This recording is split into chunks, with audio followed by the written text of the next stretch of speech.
नमस्कार. आज पुन्हा एकदा तुम्हा सर्वांचे स्वागत आहे.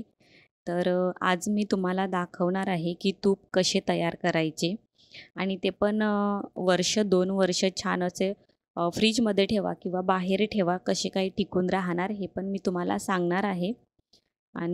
आता गणपती येणार आहेत म्हणजे सगळ्यांनाच तुपाची आवश्यकता आहे. मोदक, लाडू, करंजी, पेढे वगैरे बनवायसाठी. म्हटलं चला आता भरपूर माझ्याकडे मलाई अशी साठलेली होती. तर म्हटलं चला तूप कसे बनवायचे हे दाखवूया आणि रेसिपीला आपण सुरुवात करूया. ते पण काही टिप्सनुसार. तर सगळ्यात आधी 10 ते 11 दिवसाची माझ्याकडे हे मलाई साचलेली आहे.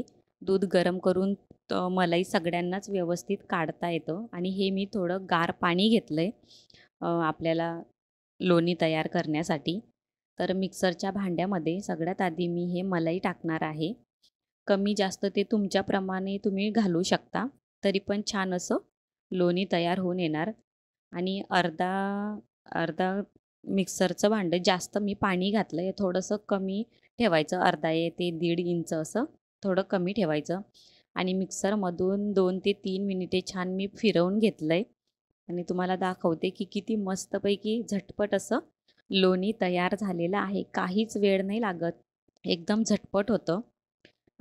सर्वात महत्त्वाची पहिली टिप्स म्हणजे आपल्याला जे आता मी लोणी तयार केलं आहे, याच पाण्यामध्ये परतही आपल्याला फिरवून घ्यायचं आहे. पाणी बदलायचं नाही. म्हणजे मग आपल्याला पाणी बदललं की वेळ लागू शकतो. याच पाण्यामध्ये करणार तर झटपट होणार आणि मस्त जसं पहिला गोळा माझा लोण्याचा एकदम परफेक्ट तयार होऊन आला, तसंच परत पण सगळे तयार होऊन येतील लोणी. तर परत मी आता त्याच पाण्यामध्ये मलाई घालणार आहे. कमी जास्त तुम्ही तुमच्याप्रमाणे घालू शकता. एकदम सगळी घातली तरी पण छान निघून येणार आहे. पण ते खाली पडण्याची भीती वाटते मिक्सरमधून सांडण्याची, तर थोडं-थोडं घातलं तर परफेक्ट येणार.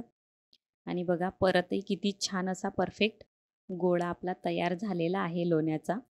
अशा प्रकारे मी पूर्णपणे आता लोणी तयार करून घेणार आहे.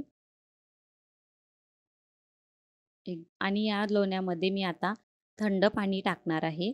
खूप महत्त्वाचं आहे थंड पाणी टाकायचं. थंड पाणी टाकल्यावर काय होतं, एकदम ते लोणी घट्ट असं तयार होतं आणि मस्तपैकी छान आपल्याला दिसतं तयार झालेलं. बघा किती मस्तपैकी असं घट्ट तयार झालेलं आहे. आणि मी पूर्ण आता लोणी काढून तयार करून घेतलं आहे. तुम्हाला दाखवते की पावकभर तरी याचं निघणार छान तूप असं. आणि सर्वात महत्त्वाची टिप्स म्हणजे हे आपल्याला 3 ते 4 पाण्याने धुवून घ्यायचं आहे. वर्ष 2 वर्ष जर तुम्हाला टिकवायचं असेल तर हे छान धुवून घ्यायचं. मलाई आपली 10-11 दिवसाची, 15 दिवसाची किंवा 20 दिवसाची राहते. तर ते तुपाचा वास येऊ शकतो किंवा ते खराब होऊ शकतं. म्हणून हे धुणं महत्त्वाचं आहे. लोणी 3, 4, 5 पाण्याने एकदम थंड पाण्याने धुवायचं. म्हणजे त्याच्यामधलं जे काही असेल सगळं असं दुधासारखं निघालेलं पाणी सगळं निघून जाणार. मी पण 4 ते 5 पाण्याने धुतलं आणि बघा किती स्वच्छ पाणी शेवटी राहिलेलं त्याच्यामध्ये. ते पण मी काढून घेतलं आणि आता गॅसवर ठेवलंय. आणि परत एक महत्त्वाची टिप्स म्हणजे आपल्याला कमी आचेवर छान हे तूप तयार करून घ्यायचं आहे. जर तुम्ही जास्त पॉवर कराल तर ते जळू पण शकतं किंवा मग खाली पण सांडू शकतं. जसं आपलं दूध उतू जाऊन खाली पडून जातं तसं. म्हणून कमी आचेवर बघा अर्धा ते पाऊण तास मला लागला आहे आणि किती छान आपलं तूप तयार होत येत आहे मस्तपैकी. बघा एकदम परफेक्ट असं रेडी झालेलं आहे तूप आणि मी आता हे थंड होऊ दिलं 2 तास आणि त्यानंतर मग आता मी आधीचं पण तुम्हाला दाखवून देते, की बघा किती छान असं तयार झालेलं आहे आणि परतचं पण थंड झालं आहे. म्हणजे आता आपण ते या डब्यामध्ये भरून ठेवूया आणि आता गणपती येणार आहेत म्हणजे मस्त वापर करता येईल लाडू करंजीसाठी. तर तुम्ही पण अशाच छान-छान नवीन रेसिपी बघत राहा, बनवत राहा आणि तूप तुम्ही अशा प्रकारे बनवून बघा. एकदम परफेक्ट आणि मस्तपैकी तुमचं तूप बनवून रेडी होणार आहे.